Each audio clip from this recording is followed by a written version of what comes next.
Welcome to the Fighting on Film podcast, the podcast all about classic and obscure war movies, from the Normandy landings to the days of chivalry and swords. If it's been captured on film, we're going to try and cover it. I'm Robbie of RM Military History.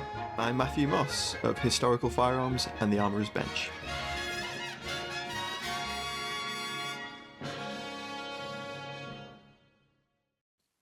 Hello and welcome back to Fighting on Film. This week we are coming off of Anzac Month. Well, it was a bumper Anzac Month. We did an extra film. And this week we have, I think, what is arguably a classic of the genre. Not perhaps the war film genre, although it fits our mantra as it's a Cold War film. I think you'll agree, Rob. Yeah, it's a hybrid, isn't it? It's a hybrid of many genres. It is. So this week we are doing Who Dares Wins with Lewis Collins. Classic. I've been waiting we've done for a Collins one. film before, but this is his best film. Yeah, it is. It has to be. It's just a special movie, isn't it? I think because if you're of that age where you grew up with like the Wild Geese, the Sea Wolves, Euan Lloyd movies, basically. Though, let's get it right. Yeah. If you grew up in that 80s period, this movie is like up there. You got the professionals on TV. You're coming off the Sweeney. It's like it's a certain. I mean, we didn't even grow up in that era, but we like these films. Yeah, I feel like I grew up in that era because my dad did. It's like it's a very generational thing. I think this movie is. But before we move on, we have some podcast news to share with you. And if you have been keeping up to date on our socials, follow us on Twitter and on Facebook. If you've been keeping at Fighting on Film, yes. If you've been keeping up with us, you'll know that we launched a shop. So now we have a shop, yeah. So you can buy Fighting on Film merchandise 24/7, 365. And we've got some new designs on there.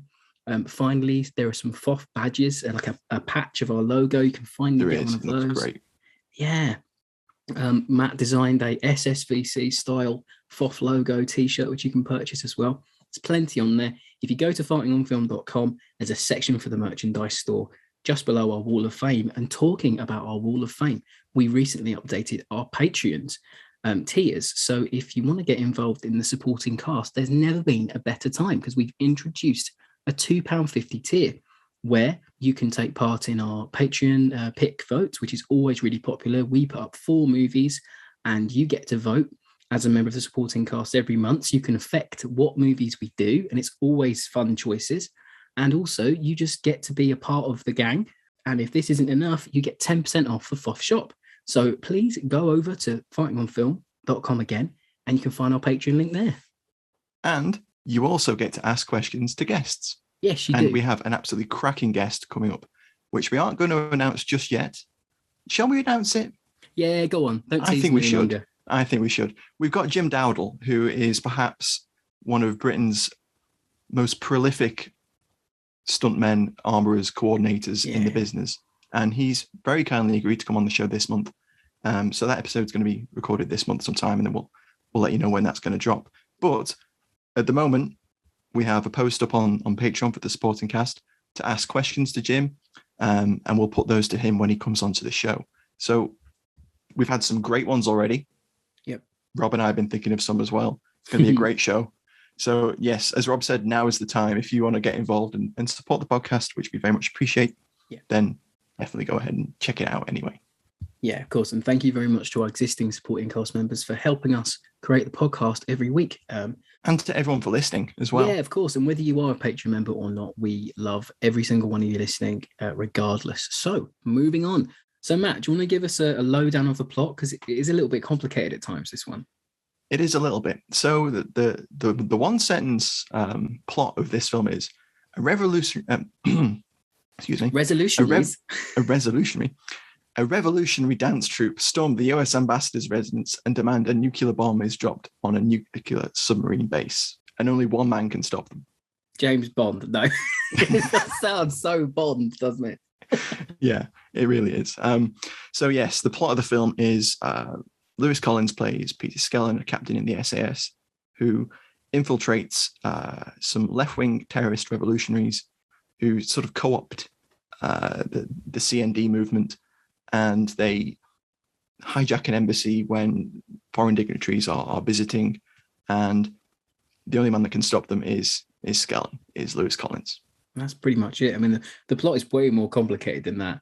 It is. That's the baseline, right? That's it. That's basically it. You know, it's one part Wild Geese, one part Bond film, another part a Cold War thriller. It's a little bit. There's so much going on. There is a lot. It almost doesn't know what it's doing at times. No, it can't quite work out what genre it wants to be. I think that's the film's biggest issue. Anyway, going into the production. So as I said earlier, it's a Euan Lloyd movie, and he produced the Wild Geese, Paper Tiger, the Sea Wolves.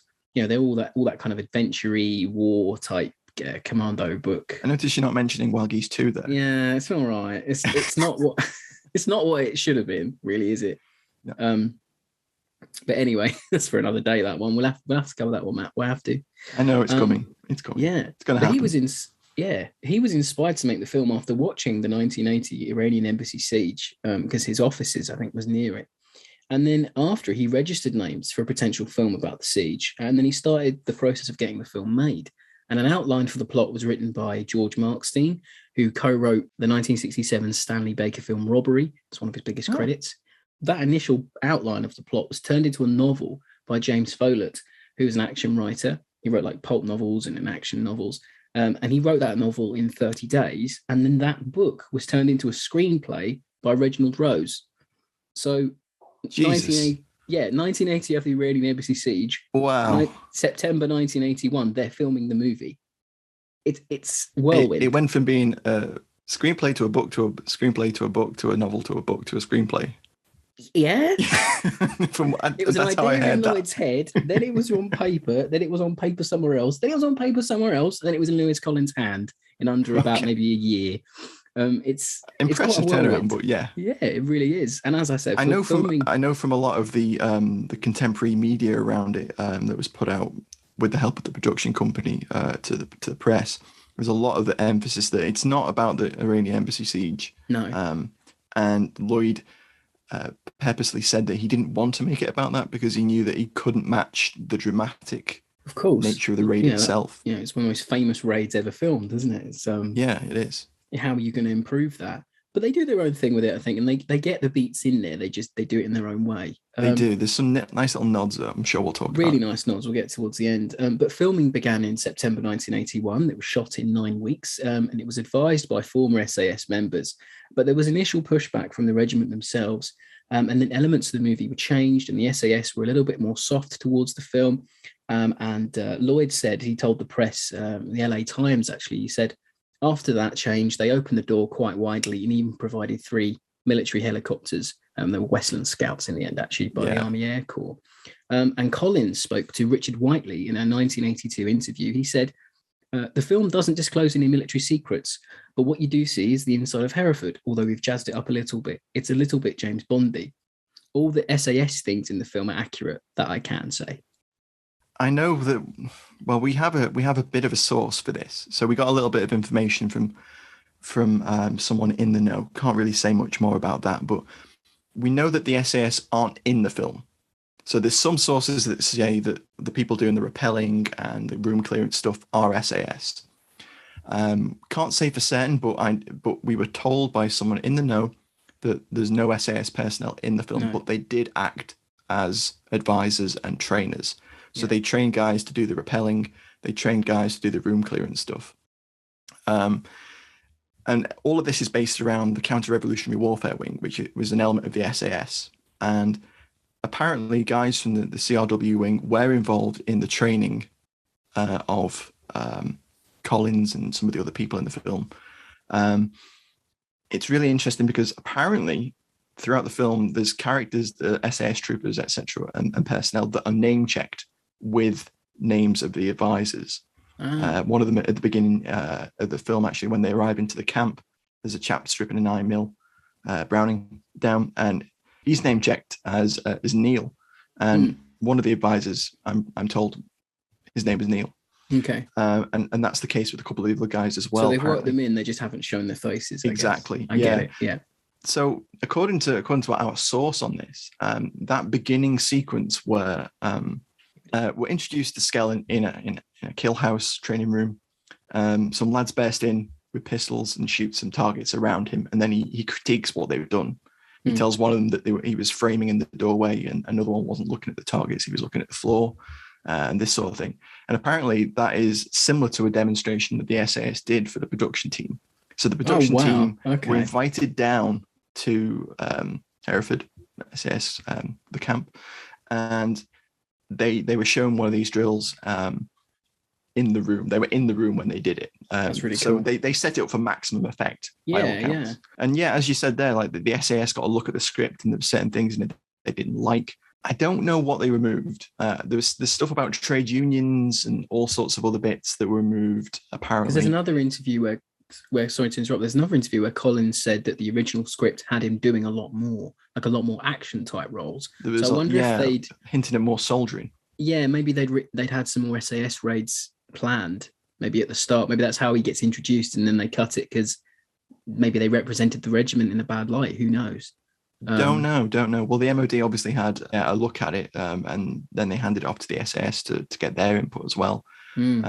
It's interesting that the SAS even touched the film, I think. But it gives a layer of authenticity to the movie, and I think that's one of the reasons it's still loved today, is that it's just captured that essence of them enough, I think, for people to take something away from it. Absolutely. I think it's interesting that, as some sources say, that the actual camp that's shown is Hereford, when it definitely wouldn't have been.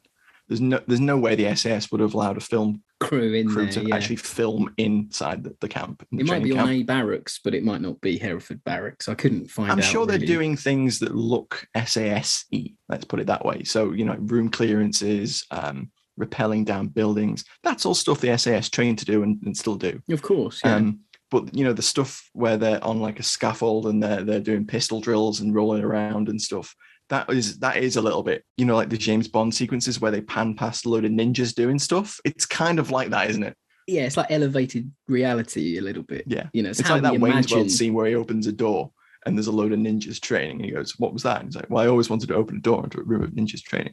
That's what it is. But that's how I think we imagine like special forces to do their training, like that. So I think that setting up is great anyway. Think about how much culturally we've been exposed to the SAS and special forces since. We've had stuff like the UK TV series Ultimate Force. Yeah. We've had SAS, Are You Tough Enough? SAS, Who Dares Wins, which are like endurance and game show like programs and stuff. In 1980, it was all new, and so many docos and books. As you said, like in the 80s, that was nothing. Like they'd seen the Embassy Siege and they didn't know anything. And there was probably a massive interest in it, and there was probably a real like thirst for knowing what the SAS actually did and do, because all the marketing for this is like, it's the most closest thing you'll ever see to how the SAS do things, and the film almost breaks the Secrets Act because of how realistic it is. They're really leaning into it. But anyway, we should probably talk about some of the crew. So the film is directed by Ian Sharp, who was probably at the time best known for working on The Professionals and Minder, and there's a very good Professionals connection here because obviously Collins, he's coming off of a lot of the production team were from the actual series, weren't they? They were, and he was said later though, he thinks the film damaged his career, and he said in 2021, he said, "I always suffered because of that. I was offered Highlander, and it was between me and Russell McClay, who was a very gifted actor. The American producer wanted me, but on the British side, they said I was a right-wing fascist. I know that for a fact because the American producer told me." So there is a feeling that this movie was a little bit right-wing, attacking the left at the time. I read that in some of the reviews. It's establishment, let's say. I wouldn't say it's anti-establishment. I think. Yeah, there's a little bit of jingoism. There's a little bit of anti-establishmentism to it. There's a definite anti-nuclear stance, but then it attacks that stance at the end. So it is quite that's what I think we'll get into later. We'll talk about the tonal shifts and that. Big tonal shifts. So the legendary James Bond stuntman Bob Simmons, who is Bond in the original, when he shoots the camera and the blood dribbles down. That's Bob Simmons, and he was an uncredited stunt coordinator, but he'd worked on the Wild Geese and he'd worked on the Red Beret with Broccoli. So not only is there a Euan Lloyd connection, there's another Bond connection there.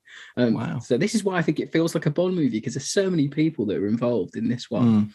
And another Bond connection, we've got the cinematography was by Phil Mayhew, or Mahu, I'm probably pronouncing that wrong, but he's best known for his work on The Long Good Friday, which is a classic British crime film. It's one of the best. and GoldenEye in 96 or 95? 95, yeah. 95, yep, GoldenEye, and 2006's Casino Royale, which was both BAFTA nominated. So huge James Bond connections here. The soundtrack, which is a thing of beauty, it's such a great synth soundtrack. Composed by Roy Budd, who did the soundtrack for Get Carter, The Wild Geese, and the Seawolves. It's just, isn't it a thing of beauty? So that great. Scene of Collins pounding it down that hallway with the SAS lads behind him is iconic. Most macho thing I've ever seen in a movie, I think. I was saying to Rob before we began recording that you can do almost anything to that theme music and feel like a boss doing it. Yeah, or the Right on Time song as well. Do some hoovering. You really do come out feeling hardcore when that theme tune's playing.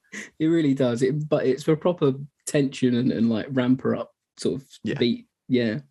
It fits perfectly, and it's a masterpiece of getting that tone with a soundtrack, isn't it? Oh, 100%. And the movie was filmed for a budget of $5 million for the time. It's quite big. Very respectable, for an all British picture as well. Yeah, exactly. I think there was some American investment as well. I meant more crew, but yeah. Oh, sorry, crew and cast, yeah. And it made back about $3 million, and when you combine the domestic and the US box office figures. And it was released on the 26th of August 1982 in the UK, and in the US and abroad it was called The Final Option. And that's also was in the UK promotional material. It says Who Dares Wins, and it's like they were the final option, or it was the final option, something like that. And I've got a retro review this week as well. So the retro review comes from the Daily Mirror, from the day of release, or the day after release in August 1982. And it says, violence wins the dare. The campaign for nuclear disarmament people are up in arms against Who Dares Wins. They say the film was a slur on their good intentions. I think they're being oversensitive. In the film, the CID is infiltrated by a left-wing terrorist organisation, aiming to change society by revolutionary means. It's also a film which claims to show the training of the SAS and boasts the closest you'll ever get to knowing their secrets. In fact, the secrets are well known, particularly the methods used to overcome terrorists in the London Embassy siege not too long ago. So if we ignore the process and publicity blurb, what remains? A slick, fast-moving, slam-bam action adventure. Who Dares Wins is not all that daring. It's a trendy, violent, inclined to preach, but genuinely well acted, with Edward Woodward as a top cop, Richard Widmark and a top diplomat, and Kenneth Griffith, a dotty bishop, in supporting roles. Yeah, interesting. I mean, it notes the CND's reaction to it, and I can understand that because it does kind of co-opt the movement, although it doesn't mention CND anywhere in the film, obviously. Campaign for Nuclear Disarmament, if you're not familiar. And it's the People's Revolutionary Front, I think. Something like that, They call themselves. People's Front of Judea, yeah. Yeah, they're bogged down in meetings most of the film. Anyway. So I think it's interesting that they took it badly. I can understand why they took it badly, because it definitely doesn't chime with the way that CND operated or, wanted to be seen as to be operating. And of course, we'll probably talk about it more, but there's that whole element of the film where their strings are being pulled by international actors and politicians and businessmen with their own agendas. But that doesn't come in so late into the movie where it almost is negligible. We get tiny hints, don't you, at the beginning? And then that's what get it really slammed home at the end. But we'll talk about that. There's a little bit midway through, but even then it's sort of blink and you'll miss it scenes. But I know that I think it was either Lloyd himself or the director said that they didn't quite understand at the time why people were so up in arms about it being a potentially right-wing film, or that they were criticizing the way that the villains were portrayed, because he said, the villains in the movie, they shoot peace signs. Like, they're not peaceful people. Like, I'm trying to show you that they're not peaceful. But then later on in his career, whoever, I can't remember who said the quote off the top of my head, but he said, maybe I overdid it at the time. So there is... I just assumed they were leftover placards from a demo. Maybe, we'll just shoot the peace signs. Maybe there's no imagery or meaning behind this at all. No, I get it. But we had a bumper one-word review. Possibly the most we've ever had. Yeah, I think at the moment of recording, we're on about 40 odd comments. So we're going to just pick a few. And you know we're going to keep getting them long after we've recorded this. Yeah, we do. Will see, people will come to it on Twitter and go, oh, God, I love that film. Yeah. Or, oh, God, I hate that film. Because there's some people that don't like it in the comments, which is absolutely fine. I can understand that. So we had Dissecting Worlds on Twitter. He said best Bond we never had, but with no spaces. So I'll count that. That's a good cheat. We allow that. It's a good one, yeah. David Raynham says 80s. We've got Rubber, who says professional. Our own historic firearms, it says Mac 10. You've got two in 2 weeks. I don't think that's really fair. Rob Lewis says gotcha. Chris Mumby says POV. I know what he's getting about that fabulous POV shot in the through the respirator glass. So good. Yeah. We got Phil. I'm Phil K on Twitter says Collins. We've got Nigel Jordan Barber says destroy. Johan Zera says that's the code name. Yeah, jingoistic. Pretty good. We got some others. I'm gonna come in and throw some more in. Let's see. Brian Williams says MP5. Sloppy Link says Scout. Can't believe you didn't read that one out, Rob. Come on. Well, I'm only looking at a few of them. There's so many to go through. Jeffrey H says Flashbangs. Ian Houston says laughable. Rob Lewis says gotcha. Dan Tyndall says hilarious. James Rowley says full auto. Yeah. And Paul Watts says nails. It's a movie you've got to I think it's a movie of a certain era, and I think it's just a certain palette. This movie, it's not going to be for everyone. Oh yeah, absolutely. Yeah. The thing.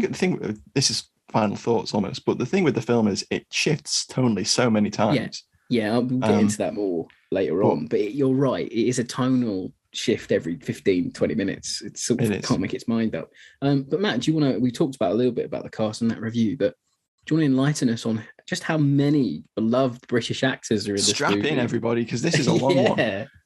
So yes, I mean, as Rob says, like it's a heck of a cast, and it's what you would expect from a Euan Lloyd movie, isn't it? Really, when you consider it's coming off the back of Wild Geese and Seawolves. God.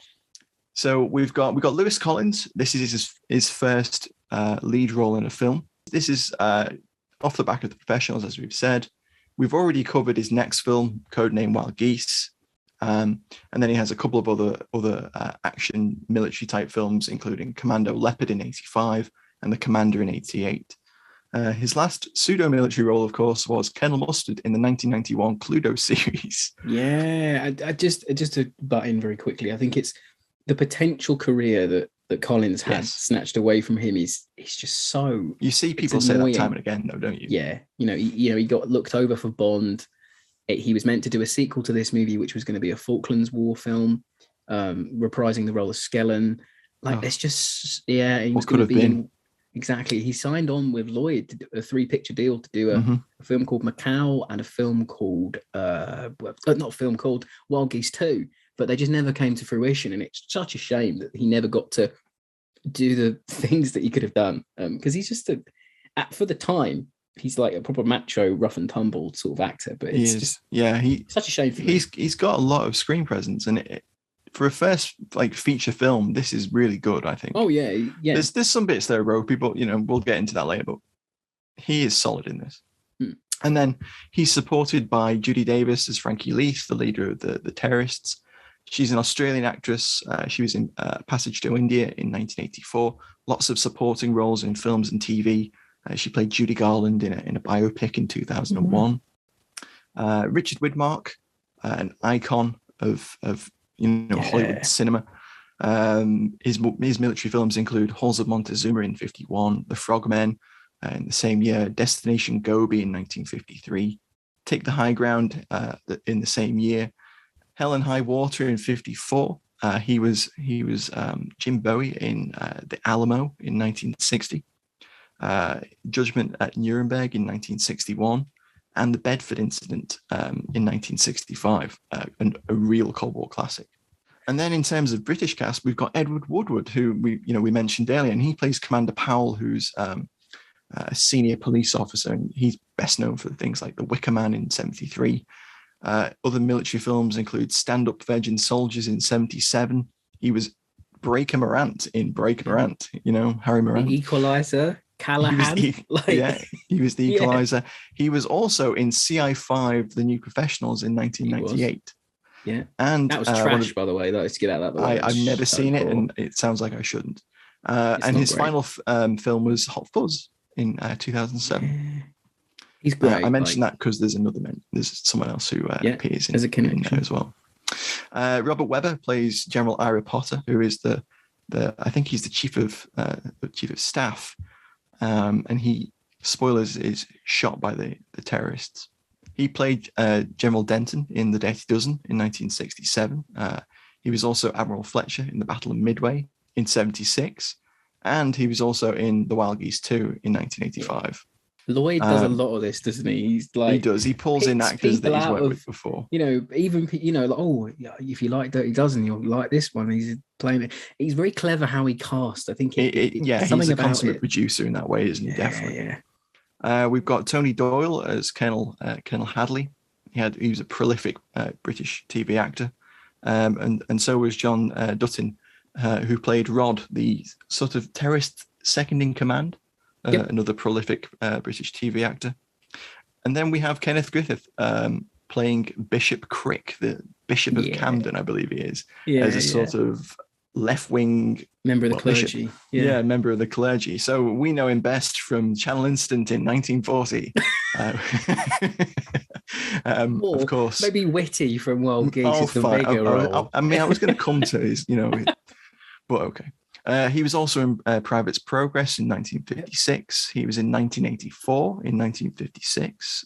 He was in an episode of the Called It series in the 70s. Of course, he was Witty in The Wild Geese. And he's in the Seawolves. He was also in the Seawolves in 1980. Great actor. He had some great roles. He just sort of pops up, but you're like, he does. Witty. You can't help No, I was going to save this for later, but did you notice that he's actually at the end of the film? Is he? The People's Revolutionary Front's office is in the church building or the annex next to it, because they walk into it and he passes. No, they don't. They pass him in the morning and he says good morning to them as he passes them. And they go into the offices. He's in the rally at the start as well. He is, he's seen in the crowd, and then his big moment in the film is where he gives a speech to a room full of CND nuclear disarmament people that have come to a benefit concert type deal, and then you don't see him again, but you do. He's actually at the end of the film.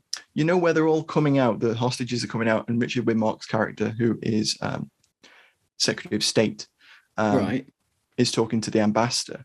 Kenneth Griffith is kind of stood awkwardly amongst that group of people, and I don't know why. Okay. So if you watch that back, he doesn't say anything. He's just there. He's sort of like at the very edge of the frame. And is he just padding? Is he meant to, maybe he's turned up to be like I don't know, because perhaps something that set that up had been cut out. But you can see he's got his purple clergy's shirt on and collar. And he's just stood there looking kind of awkward. Right. Yeah, it's weird. It's a bit odd. That's odd. Yeah. Anyway, we continue. So Roslyn Lloyd played Jenny Skellen, Peter Skellen's wife in the film. Now, does she look familiar to you at all, Rob? Sort of. I knew that might be because somewhere. That might be because she played Heather, Roger Moore's girlfriend in The Wild Geese. Oh my God. She's the girl that they go and meet in the casino, and we get that brilliant scene of them playing pissed. And he goes, so she's Heather from The Wild Geese. She was also in Doctor Who and lots of TV. So that's why she looks a little bit familiar. I had to rewatch that part of The Wild Geese just to make sure. I wanted to make sure that IMDb wasn't lying to me. And then we've got Ingrid Pitt as Helga, who plays an absolute barnstorming bitch in this film. What the heck? So she's not really introduced, but she's obviously aligned with the terrorists, and she's part of the People's Liberation Front.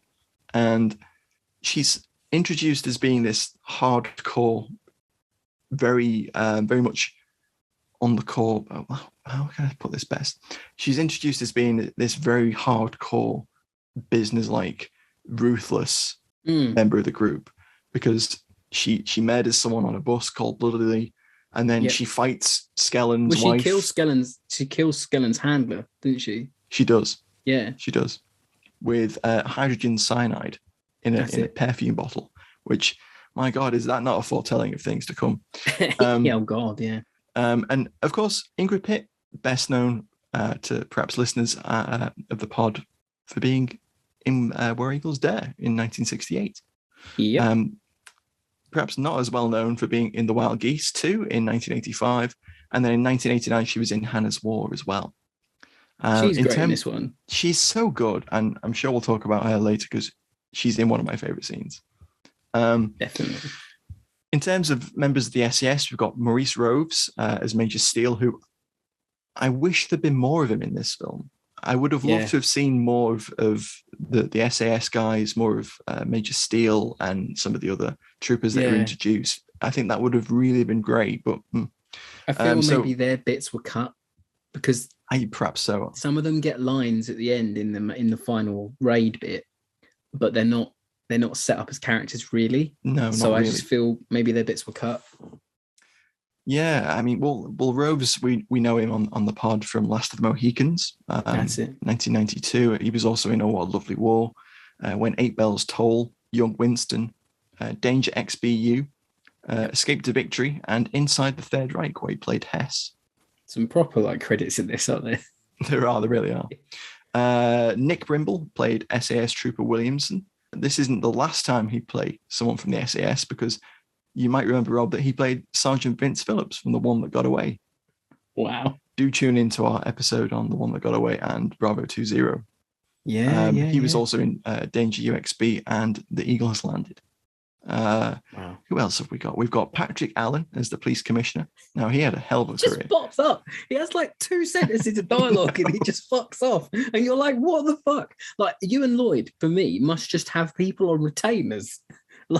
Because he has a 2-line part in The Wild Geese as that advisor. Rustin. Again. He does. It's just what are you doing?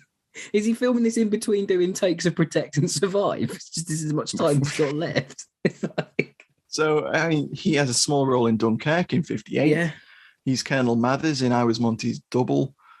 He was in Night of the Generals. He was the narrator on The Eagle Has Landed. He was Rushton in Wild Geese. He was the narrator uncredited on Force 10 from Navarone, which I rewatched the other day, and it was still awful. He was that one. I actually like that film. It's sort of it. We'll talk about that one day. Yeah, another day. He was Auchinleck in Churchill and the Generals in 1979, and he was Colin Mackenzie in The Seawolves in 1980. This is the thing. It's Lloyd just has a way of stacking the cast with people that you know. So it's absolutely. It's a very unique way of doing it. It's like an ensemble. Well, I mean, to illustrate that, then you've also got Paul Freeman, who plays Sir Richard, the scheming politician.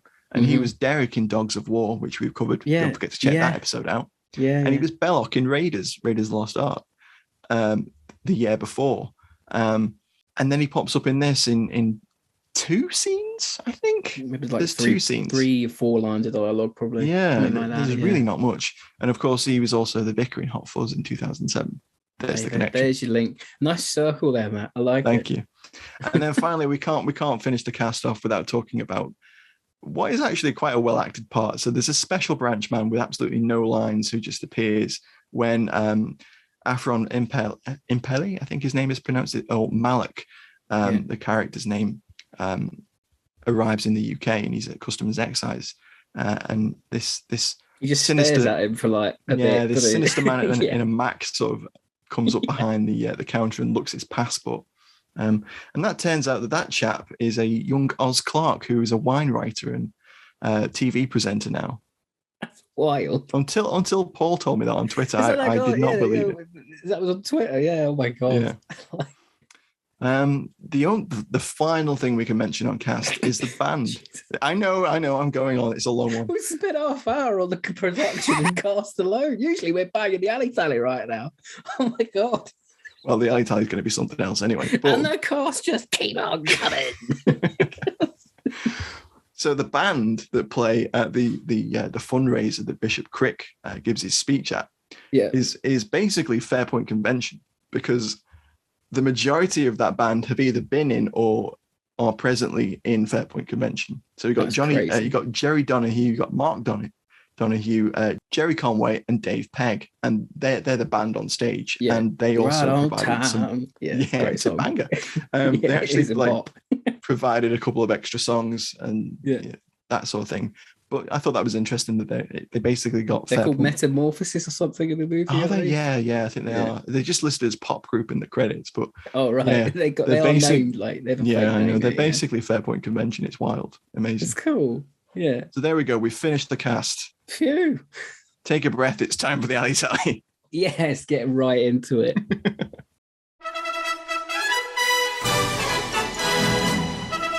It's time for Alley Tally on Fighting on Film. I mean, this movie is just chock-a-block again. Like we're going to try and not take too long on the alley tally, but gosh, there's a heck of a lot of stuff in here. So Matt, quickly get into it. Mac 10s, MP5s, high powers. SLRs. Yeah, that'll do. Favorite scenes? Yep. Imagine if we did that. Bang. That's it. That's what we get this week. It's a very time capsule 80s weapons film, isn't it? It's very time capsule. Oh yeah. Yeah. The only thing it doesn't have is a Sterling. I know. That's the big letdown. That's the big letdown. So what have we got? We've got suppressed and unsuppressed Ingram Mac 10s. Yeah. We get Ingrid Pitt. Who else? Explaining how they work. Did you see her DDR? She had a DDR belt on. Did you see it? Did she? Amazing. And she had a DDR flag. Like they've got I think it might have been one of the pins that was produced to prop up the communists who fought in the Spanish Civil War. She does give proper East German terrorist vibes, doesn't she? Yes, isn't she? Yeah, it's great. I think she says the 9mm Mac 10s. Ingram submachine gun. But I love that scene because she berates one of the guys. She's like, Terry, you've done this 1,000 times before, because he's looking at the magazine, not knowing how to put it Terry. in. Probably just sick of doing it. It's like, I know how it works. I hope there's a decent backstop behind the back of that arm, because they're lighting up those peace signs, which is talk about imagery. But yeah, that's a hell of a scene. That's a great little scene. And then the power of the Mac 10 sending that lad flying across the room when Skellen. Even spoilers, but so Frankie, when she gets killed at the end by the SAS soldier, she absolutely goes flying into a wall. She does, straight through a glass door. Yeah, it's great. Light her up, they do. You get that great line. It's like, Skellen, getting too old. Come on, it's no, that's not it. It's Maurice Robes. So Maurice Robes, yeah. He lights her up with the MP5, and then he turns to Peter, who froze, and he goes, "Slowing down, Peter." Yeah, it's like a quip. Like, oh my god! That's why I want more robes. I need more robes. It feels like he had more of a role to play in that sequence. Yeah, Major Steele, that's his character. Every time someone gets hit in this movie, there's punch, there's real weight behind the bullets. It is one of those. If you're a gun fan, like the last 20 minutes. I don't think a Mac 10 would have pushed that guy across the floor, but it illustrates it. It looks fabulous. Like even the general commander of the general staff, when he gets lit up in the dining room, he does. Like that, it's like, like big squibs on his back. It's very very visual. Robert Webber. Getting lit. That'll teach him for being mean to Lee Marvin in the 60s. So the SAS are all armed with MP5A3s, which is correct. They've all got the slim handguards, the thinner metal handguards rather than the big plastic chunky ones. And they've all got the really cool straight waffle mags that look great. The SAS were running curved by 1980, so it's not quite correct, because you can see on photographs from the Embassy Siege that the lads are running curved. Mm-hmm. Possibly jungle magged, actually. That's so great. I wouldn't have known that. It fires at about 800 rounds a minute. Blimey. It's great point shooting. We're going to talk about that's obviously going to be a favorite. Of course we are. Like, if we haven't guessed, everyone, the best bit of the movie is the raid at the end. That's what the whole trailer basically is. That raid. Like, it's amazing. I've seen so many. The trailer is all of the raid. All the TV promos are all of the raid. The VHS copy, the VHS trailer is all of the raid. The poster is of a man rappelling like into the thing. It's amazing how if they you didn't know sell there was going to this be a movie. raid, then I've never known a film to sell itself on 10 minutes so hard. It's amazing. Like, we've got a Remington 870 as a breaching shotgun, which is really cool. Probably talk about that when we get to the raid as well. Westland Scouts, I know you were going to mention those. When do you ever see them? Like, when do you ever see Westland Scouts? And there are loads. It just looks great. Yeah, they're definitely Army Air Corps as well. Yeah, they really definitely are. Like, they're in their green. They just look fantastic, don't they? There's an XM177 E1. There is. Which I know it's an E1 because it's got the smaller barrel. There you go. Rob's an XM177 expert now. For some reason, I am at the moment.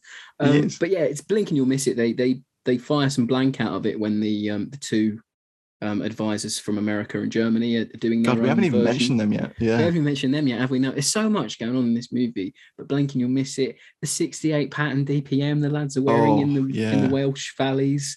How beautiful is that Welsh sequence, by the way? It's so well shot. That whole sequence is so nicely shot. It feels very Falklandsy now. when you think about it. When you there's one shot of them before they all go on the yomp.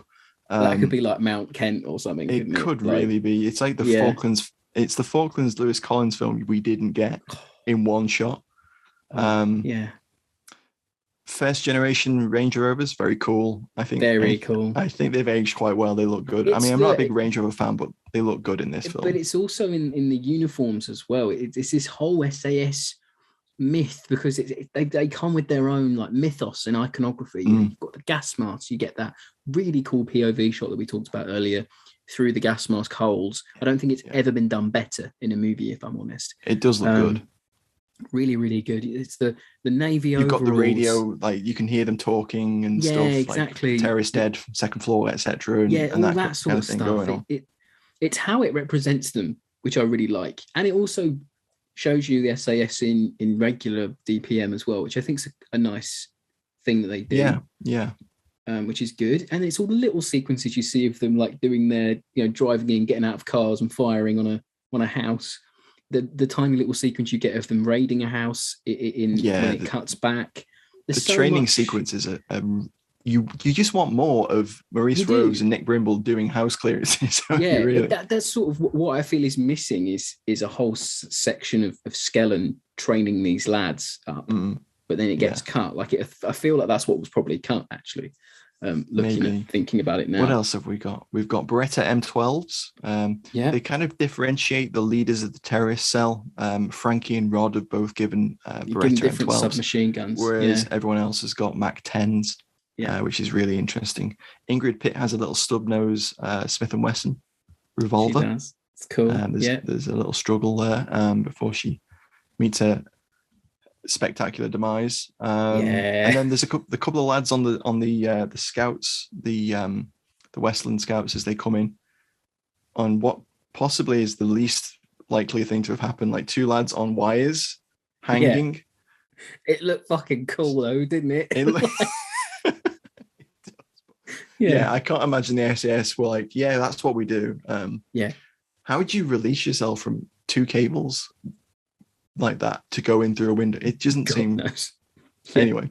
But they're armed with federal gas riot guns, which the British Army did issue at the time, and that whole bit is, I think, it kind of removes some of the emphasis away from the really cool shots of the guys rappelling down the building. I think a little bit.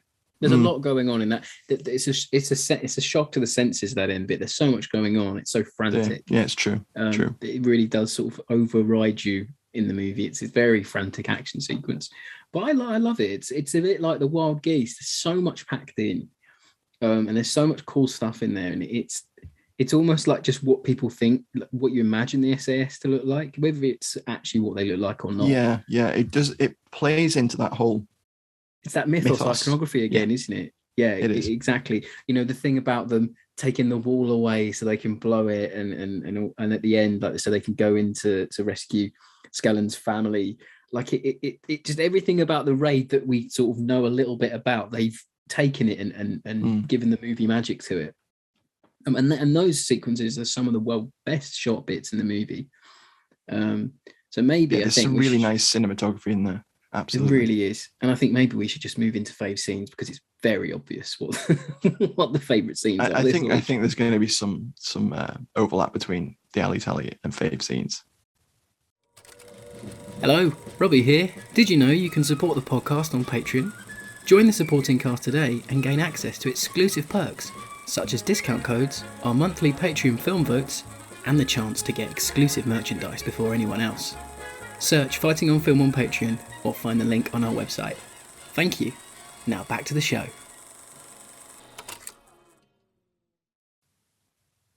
So Rob, what's your favourite scene?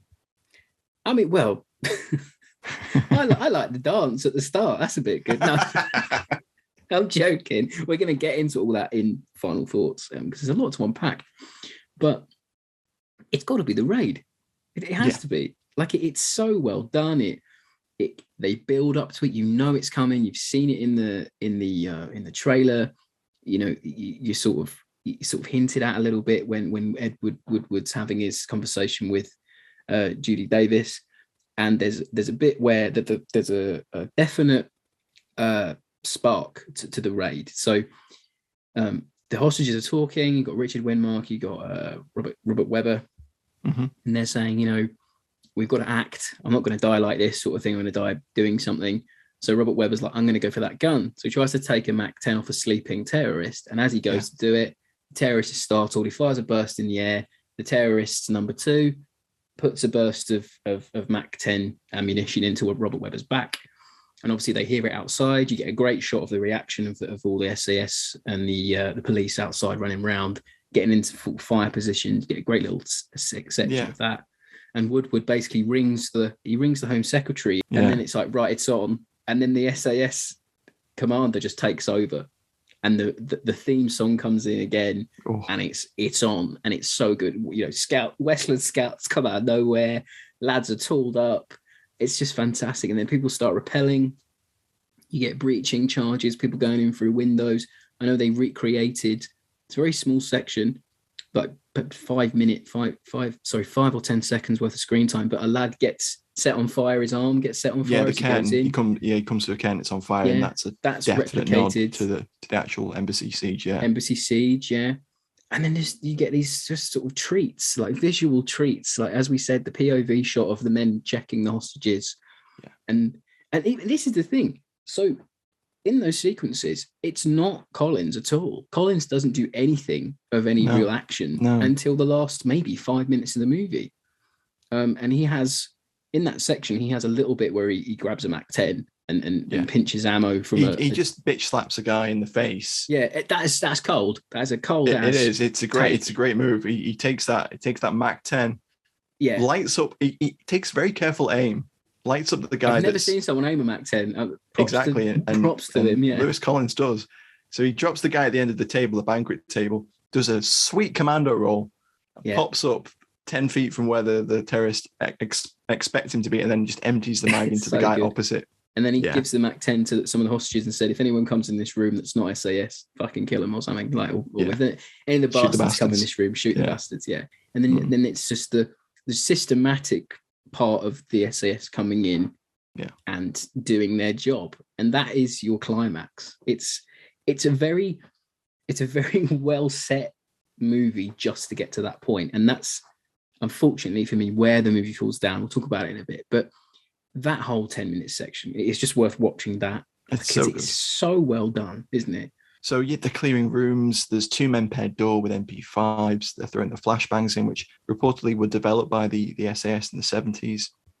And then you get one guy during one of those respirator POV shots. You hear one guy saying, "I've got a jam," and another guy like moves through past him. And takes the next guy, and then a terrorist just walks out the door and is like completely bewildered. And he just gives him a burst, like just gives him a full burst. Yeah. It's the roboticness of the doing it. You've trained so much for it, and then you do it. Like it's The film does a good job of showing that. That element of the room clearance drills, etc. Because I know the actual siege is replicated in the 6 days. Yeah, 6 days. Sorry, the Netflix film with Jamie Bell that was made a few years ago. But I think this movie does it a lot better. Because I think it does it more effectively. Well, the 6 days sequence is almost too accurate because it's done in under like a minute and a half. Yeah, it's because gone that's for how the long realism. the raid took. Yeah, but like this one it's that movie magic, the heightening reality part. There's of it, pauses. There's a dude that sort of just comes down from nowhere.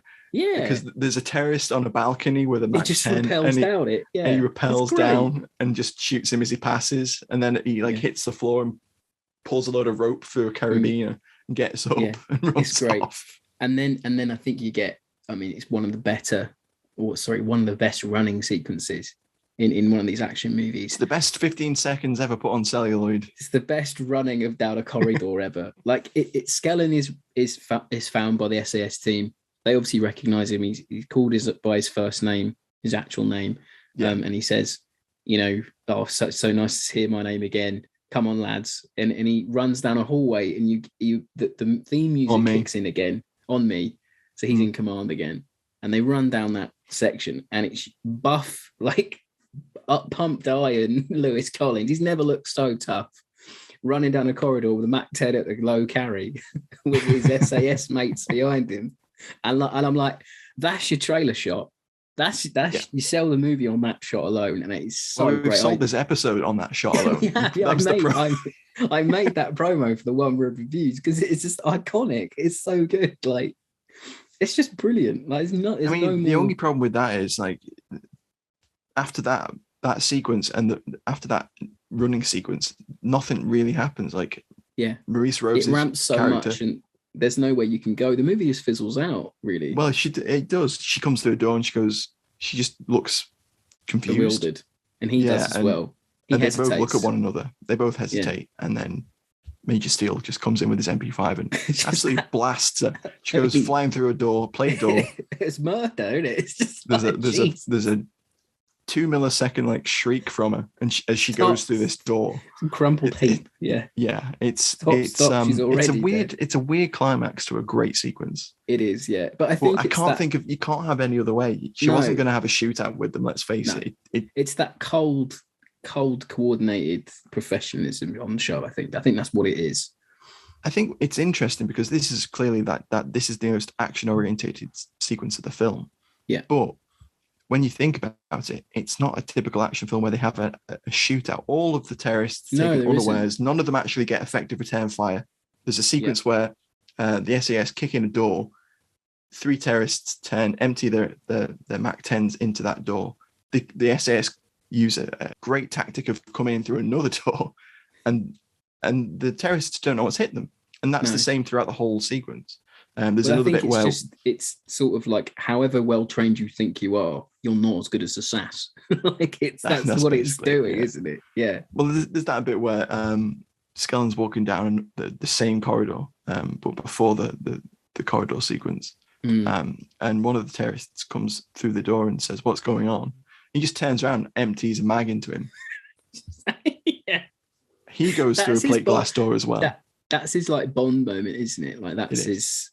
Just does like a heel spin and empties a mag into him. And then what I really like about this film in terms of authenticity is he walks past a Mac 10 and takes the magazine out of it and puts it in his belt. Like, it's just cool. Like, he is cool. Like, he's, as I say, best Bond we never had. Like, it's that dry run, isn't it? Like, I love it. I absolutely love it. But I know the bit you want to talk about. It's just equally as good, and it's over in like 5-10 seconds. Yeah. Well, there's another bit we can talk about as well. So there's the bit before the siege begins, and Lewis Collins basically dictates his memoirs with like a shaving mirror in Morse code to Hadley outside. And it's the longest Morse code sequence ever. He's gone for like the longest piss because he's essentially a captive because they know he's not genuine at this point because Ingrid Pitt's followed him and seen him with his wife, and he's supposed to be separated from his wife. And Ingrid Pitt explains this to Frankie and says that Skellen's he's probably dodgy. He's probably still SAS at this point. So they kidnap his family. I'm leading into my favorite scene. So they kidnap his family and they take him along on the mission. Yeah, well, they've sort of got him rumbled at that point. They have. They got him almost rumbled. Yeah. And they don't give him a weapon, and they follow him and post a guard on him, don't they? Anyway, he says, I need to use the bathroom. He goes into the bathroom and shuts the door, leaves the guy outside, and then the longest Morse code through the window with Hadley, the SAS colonel, who's about 100 feet away, stood behind a police Land Rover with a torch, replying to him. Yeah. Just goes on so long, and that's another thing we'll probably talk about later on when it comes to the pacing of some scenes. Anyway, as I said, I'm coming on to my favorite scene. My favorite scene is they know Skellen isn't completely legit, and he's told them that he's been cashiered and no longer in the SAS, which we didn't say in the plot explanation at the beginning. I apologize, listener. If you haven't seen the film, we've not done a good job of explaining the nuance of who dares wins. I apologize. But I'm almost 90% certain that if you're listening this long into the podcast and you manage to get through production, cast, alley tally, to get to this point, you've seen the film. Valiant effort if you've not watched the movie yet. Yeah, exactly. Valiant. You've tuned in to go, should I watch Who Dares Wins with Lewis Collins? But yes, the time they got you to do cast, they'd be halfway through the movie, mate. Yeah, it's true. It's a bumper episode. So Lewis Collins's wife and baby daughter are being held captive by two of the terrorist cell. And Ingrid Pitt and some other bloke. Yeah, who you've never seen before. No. And Ingrid Pitt's in like full bitch mode. It's great. Oh, she's fucking cold. The baby's crying. She says to Skellen's wife, I'm gonna kill your baby if she doesn't shut up. Shut that thing up. And then you get I like the little bit with the policeman who they've knocked out, but he regains consciousness and he keeps big trying to PC talk. Trevor Lock vibes going on with that scene. Yeah, I like that bit. It's very human. I like that element to it. He's still doing his job. Like it's a nice little include. I know it's small, but I did like his character. And then the SAS turn up, don't they? Next door. Yeah, so they realize that she's been kidnapped in her own home, and the SAS come and they have a surveillance team that takes part of the next door neighbor's wall down and with a hand drill just push a tiny pinhole camera through. That's very spy thrillery, isn't it? That's another element of the movie. There's some accounts that say that that's what they did. In the Iranian Embassy siege. And then there's some accounts also say that this film perpetuated the myth that there was a bulge in the wall. Russell Phillips on Twitter? He put up a thing. Yes, exactly. That he's one of the chaps. He wrote an article about it. It was a great article, Russell. Thanks for that. You know, there's a little bit about that sequence that I love just before you go on there. But when they move the table and they're trying to be really silent, and the little brass camel thing falls and the guy picks it up. I love the choreography of that sequence. It's so good. You know what? I watched that last night and I thought, was that intentional? Did they plan that, or did that guy actually catch that? Yeah, because they're moving the table and it's supposed to be quiet, and they've not stripped the table. There's like a glass decanter set on there that could have slipped off. That would have definitely given the game away. Anyway, they tell the neighbor to play some music really loud, and they get the wall set up ready with a breaching charge, and then two operators, SAS lads, come in, and they're both just armed with high powers because they know it's a situation where they're going to need ultimate precision, so they don't shoot Scan's wife and baby. That's it. And they've got a torch on their wrist, haven't they? Yeah. I know Collins mentioned that in that Whiteley interview. He's in that bit, they've got their torch, and that's something they actually do. So it's like, okay. So there's a great little bit in that. So they're both with their backs against the wall, ready to breach. So the breaching charge will go off, and then they'll turn in through the hole, clear the room. And the chap stood there with he loads a high power. And it's just a nice little I'm gonna make a gif of it because it's so I know, cool. It's so good.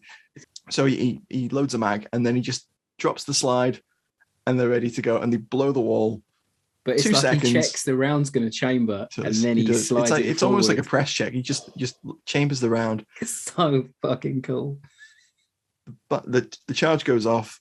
By this point, Skellen's wife has been giving Ingrid Pitt her money's worth. She's been rolling around, leather in her, I know, it's the hell of a fight going on in there. Yeah, I think if they just waited, Skellen's wife would have cleared it for them anyway. Knocked Pitt out and grabbed their stub nose Smith and Wesson and just finished the 2 terrorists off anyway. But that's a great. See, the way it ramps out, you got the baby crying in the background, you got the mother trying to defend her child. That sequence is very good, and it makes the SAS guys have to go quicker. because you get the impression they're not quite ready yet. It's really good, and the darkness and the torch, it's just on the their torch faces lights up Ingrid Pitt's face, and then there's 2 rounds fired, and they're both done, and that's it. And it's very slick, very, very slick. I love it. And it's another thing where I was going to mention as well. We've done 2 Collins movies now. Yeah. Something about the way Collins reloads weapons on screen is just so fucking like slick. Like, so in the Wild Geese 2, in Codename Wild Geese, he reloads an M1928 Thompson, and it is like the most clinical reload of a Thompson you've ever seen. And then in this, not only do you get the loading of the Browning eye power, but you get him reload a Mac 10 like on the run, and it is just fucking immaculate. Like, I love it. There's something about good reloads that his drills are great for people, ASMR for people, but it's slick reloads. I just can't get over them. They're so good. Yeah, no, his drills are great. But do you think, one more thing, I promise, I'll interrupt you again. Yeah.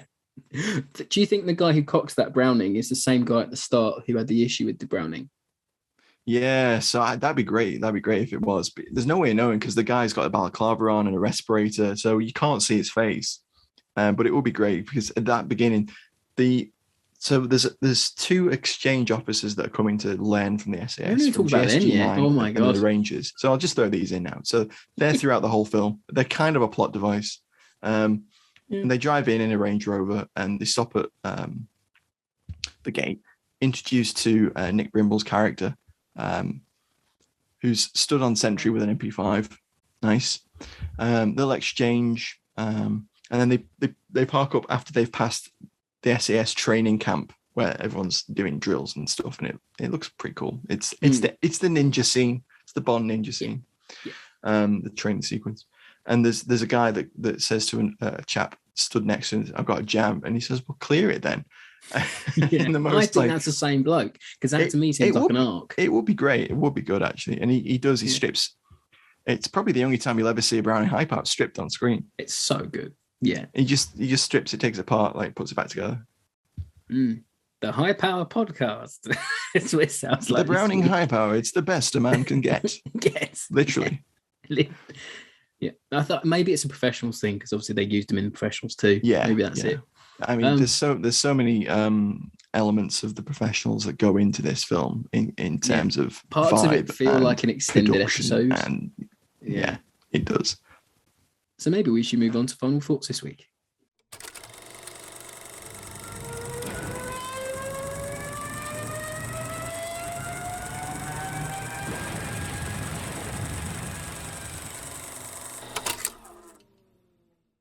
It's an interesting movie. I was saying before that's an understatement, by the way. Yeah, I know. I was saying before we began recording, like, is it on par with Wild Geese in that era of cool 80s movie? Well, cool late 70s, early 80s movies with that tone. British action films. Yeah. Yeah. Is it? I don't think it's on par. It's close, but it's not on par. It's Wild Geese. This probably Seawolves. Yeah. If you're doing Lloyd, if we're ranking Euan Lloyd films, yeah. If you're doing that, but if you're doing like British action-y sort of movies, yeah, like and maybe Wild Geese 2 is like way down relegation zone. Yeah, it's floundering on like no points. Yeah. You know what? We'll end up rewatching that at some point and go, God, that was really good, wasn't it? We'll probably be like, I love that. That was great. I can't disregard everything I said on the Who Des Wins episode.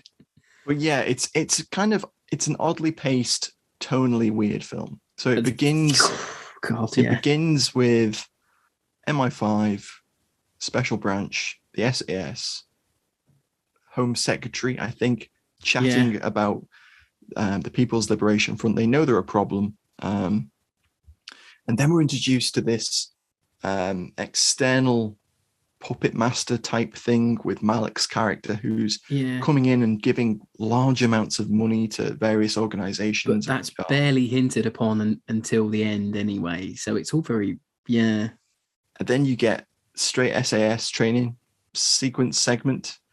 Then you get weird James Bond-esque bit where he's like, that scene where he picks her up in the club is just the worst. Oh, I see. I quite like that because it's very Roger Moore. Like it's very. Yeah, but it's not Collins. It's not Collins though, is it? It's not Collins, but he does a good job of it. It's weird to see him act like that because I just don't think we're used to seeing him in those sorts of roles. Have you got a car? I'd like you to go to bed with me. And I'm like, whoa, Lewis.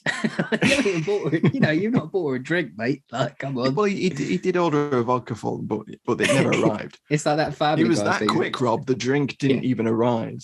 14 no's and a yes is still yes, or whatever it was called. I do agree with you. The tonal shifts are all over the shop. It can't work out whether it wants to be an action film, a spy film, because it feels very, very Bondy in the middle there, where he's sort of ingratiating in. You could see Roger Moore doing this role, to be fair, if he was like 20 years younger. Like it would, yeah, okay. It would have worked. For me anyway, I love it because of that 10-minute sequence. I love it because of Lewis Collins. But as a movie, it's just so muddled. Like it can't work out whether it's pro or anti-nuclear warfare. I think it's trying to give arguments for both. Because the end there, the impassioned speech from Widmark's character that actually foils Widmark. Sorry, Widmark. God, from which Widmark? Widmark. From Richard Widmark.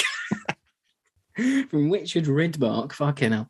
From Richard Widmark. And it foils the whole terrorist plot. So she feels like, she's like, we're a couple of like idiots. Yeah, she comes out of something. It's a great exchange. There's some really good lines in there. The dialogue in that is fantastic. Yeah.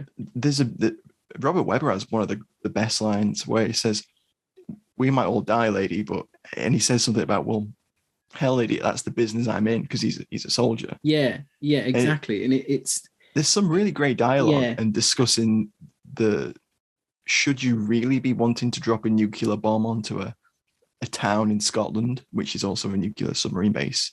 It's not called Fastlane, but it is Fastlane. It doesn't make sense though, that whole plot they've got. They don't even introduce that until you get to that scene in the film. You don't know that's what her plan is. They've not mentioned it before. Like it just would benefit from you knowing their plot at the start, so you know the stakes. Because you don't really have any stakes until that end bit. It feels like the end of the movie should possibly be the middle. That part of the movie should come earlier, so you, and just as a viewer, you know what the stakes are. Yeah. Perhaps that would work better. There's just a lot of elements that don't make a lot of sense to me, really. Like you've got, we haven't even mentioned this. This is the thing. I know this episode might run a bit long today, but like we haven't even mentioned the fact that Collins beats the shit out of those two lads that are on the training from international like units. Yeah, GSG9 and the Rangers. There's two officers that come and they're used as puppets, basically. That's it. And he's beasting them on the Welsh Hills. Yeah, he goes too far, and that's the whole thing, isn't it? But Collins knows he has to get kicked out so he can go and infiltrate. But the movie hasn't set Collins up yet to even be part of the mission. So it's confusing. And then they are allowed to just go and nearly kill Lewis Collins in that hotel room by putting a bit of wire on his neck and having a massive fight and flinging him at every single glass thing in that room. What they do is when he's doing the beasting after an exercise, he loops a noose around their necks and their feet, and it's a interrogation method to let them stress and put them in stress positions. And then they come and visit him after the SAS colonel gives him his address. Yeah, exactly. And it's supposed to ingratiate him with the terrorists in that, so they feel his pain, sort of thing. But it doesn't make any sense because those people mean nothing. The people that go and get that, so they're being used as a ploy, but they don't know they're being used as a ploy. Surely they'd be in on it, because a nuke being dropped anywhere in the world in the 80s would concern every bloody Western nation and every nation on Earth. Really. Well, we don't even know that that's their plan at that point. No, that's what I mean. We don't find out that until the last 15 minutes of the film. If the SAS are in on the mission, which they clearly are, you learn after. They just know that they're going to do some sort of terrorist act. Yeah, exactly. But so surely they should have sent two nameless SAS members that we hadn't seen before to duff Collins up.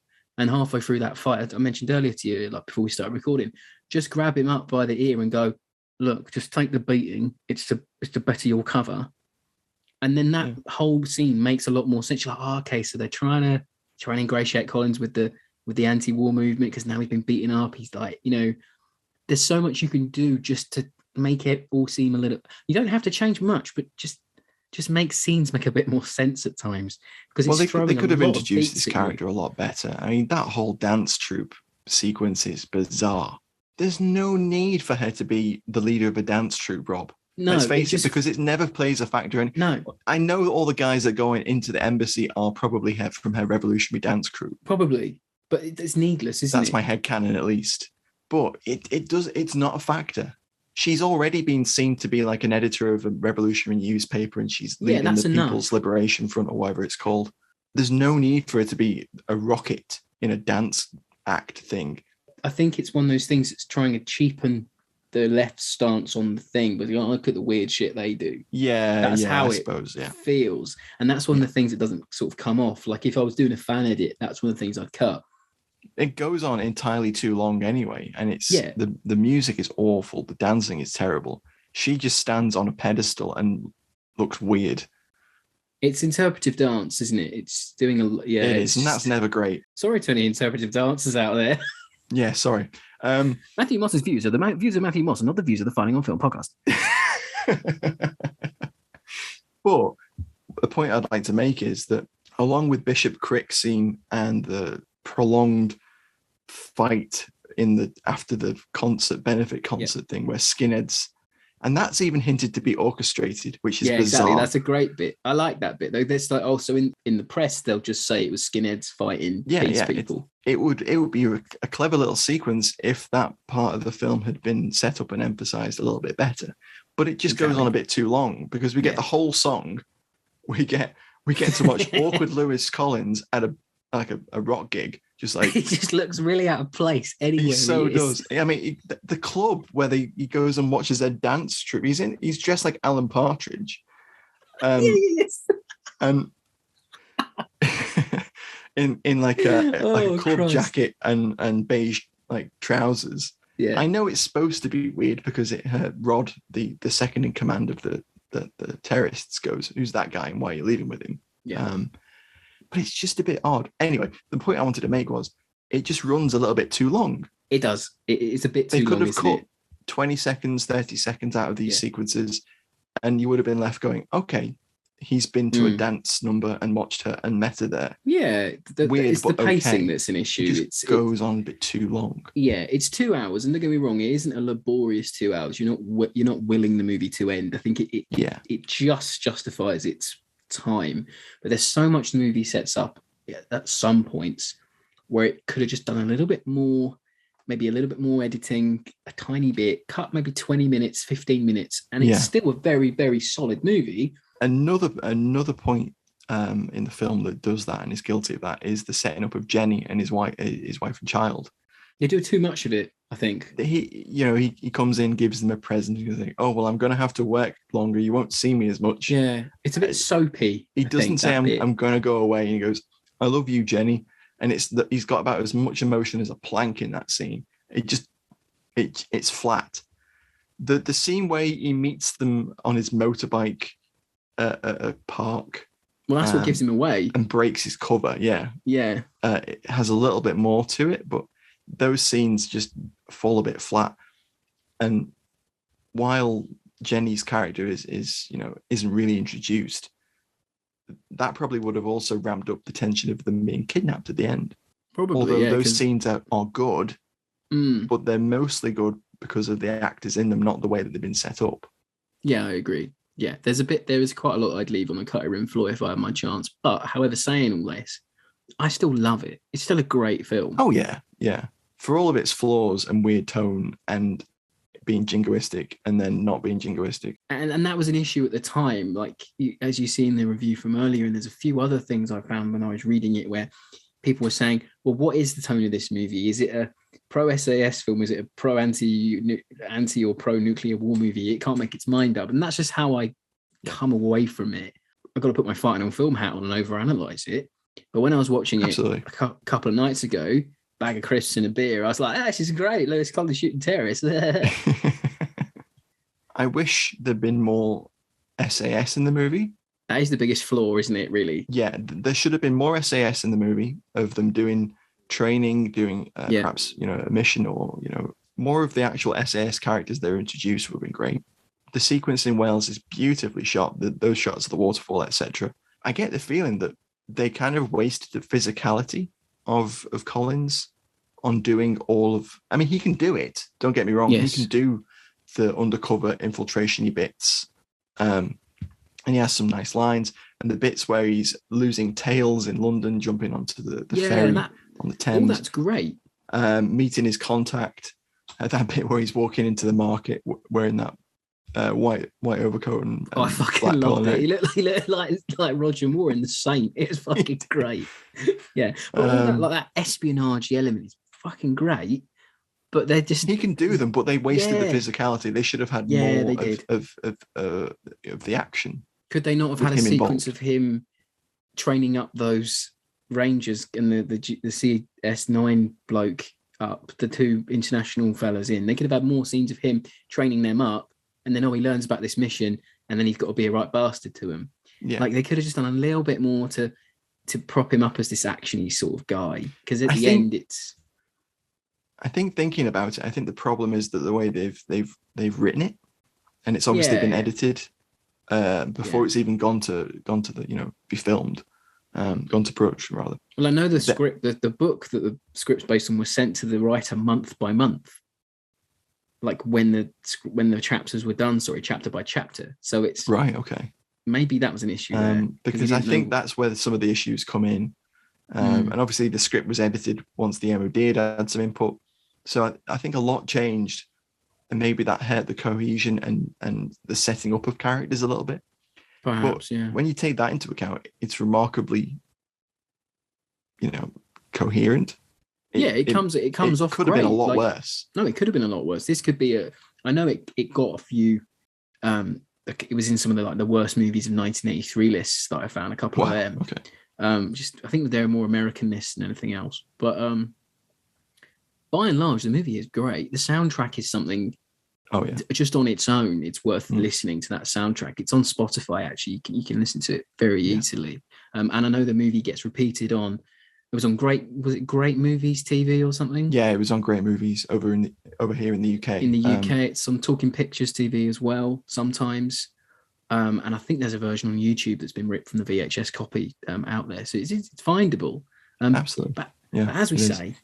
It's a Euan Lloyd movie. If you like The Wild Geese, if you like Sea Wolves, I mean, heck, if you like Paper Tiger, you'll probably like this movie. And it is such a little timepiece of when the UK and a lot of other people in the sort of interested in military sphere were absolutely mad on the SAS. And it's a film that can only happen if the Iranian Embassy siege happens, because it's a direct, imagining from what happened on that raid. So it's a nice little capsule, I think. It is. It's interesting. Like I said earlier, it's not quite at the same level of The Wild Geese. I think that's right. I think you're right. It's definitely not as polished, because I mean, look at those sequences in The Wild Geese where they're in London, finding Roger Moore's character. There's no meat. There's no fat on The Wild Geese. No. It's all meat, but there's a lot of fat around this meat. You just have to get through it, Yeah. But as we said, the best scene is obviously the assault. Oh yeah. I mean, if you're not watching it for anything else, just watch the last 10 minutes because it's fantastic. But there we have it. That was our take on Who Dares Wins, and the reason we did Who Dares Wins this week is we wanted just something that wasn't a palate cleanser.